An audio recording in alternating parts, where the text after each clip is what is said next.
ଆମର ଛୋଟ ବଗିଚା। ଆରେ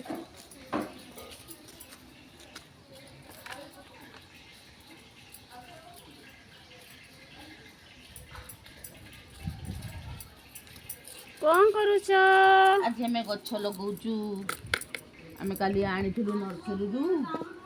ଏଇଟା ଦେଖନ୍ତୁ, ଏଇଟା ହେଉଛି ଭୁଟାନ ଟଗର ଫୁଲ। ଆରେ ବହୁତ ବାସ୍ନା ହବ ବୋଲିକି ଦୋକାନୀ କହୁଥିଲା, ସେଇଥିପାଇଁ ଆମେ ଏଇଟା ହେଉଛି ଛୋଟ ଟଗର ଗଛ। ଆଉ ଦେଖନ୍ତୁ ଆମର ବଗିଚା, ଏଥିରେ ଫୁଲ, ଗୋଲାପ ଫୁଲ, ସେଠି ମଲ୍ଲି ଫୁଲ ଫୁଟିଛି।